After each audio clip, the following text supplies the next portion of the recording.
जिनके पीछे चलता है सेवादारों और गार्ड का काफिला, वही भोले बाबा आखिर कितनी संपत्ति के हैं मालिक। जो कहते हैं कि दान में 1 रुपए नहीं, फिर कैसे हैं उनके पास लग्जरी कारों का काफिला। हाथरस में हुई दिल दहला देने वाली घटना के बाद से भोले बाबा की तस्वीर काफी वायरल हुई है।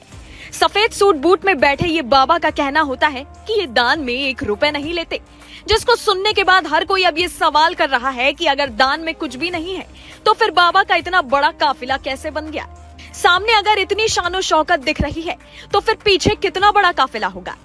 जिस बाबा के साथ सेवादारों का झुंड हो और लग्जरी कारों का काफिला चलता हो, उस बाबा की संपत्ति भी छोटी मोटी नहीं होगी। तो चलिए एक बार आपको इस बाबा की संपत्ति बताते हैं जो ये कहते हैं कि वो दान में 1 रुपए नहीं लेते। मीडिया रिपोर्ट्स के मुताबिक ऐसा दावा किया जा रहा है कि सूरजपाल उर्फ भोले बाबा 100 करोड़ से ज्यादा संपत्ति के मालिक हैं।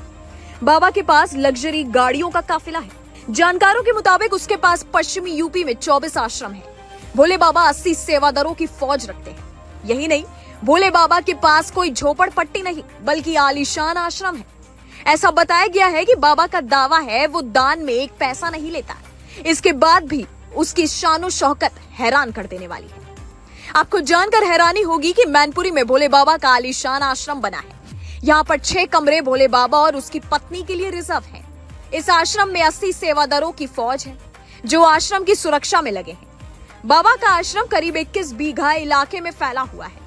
वहीं बाबा के काफिले में 24 से 30 लग्जरी कारें हैं। बाबा खुद फॉर्च्यूनर से चलते हैं। मैनपुरी का बिछुआ आश्रम 3 साल पहले बना था।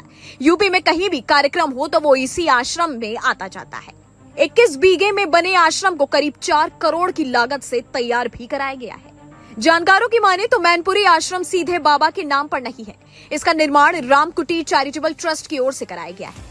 यहाँ पर 200 लोगों के दान देने की बात है और यही वजह है कि बाबा खुद दान ना लेकर ट्रस्ट के जरिए दान लेने की बात कहते हैं।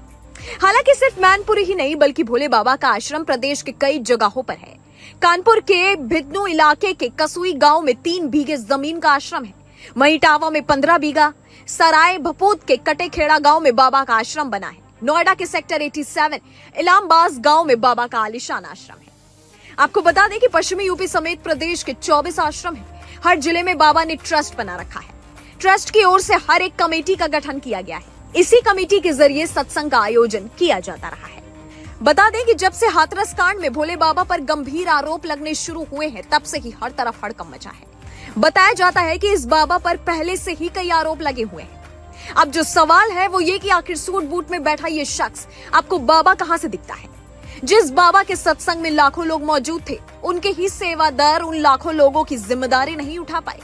क्या भोले बाबा के नाम से मशहूर इस बाबा को लोगों के जान की परवाह नहीं थी?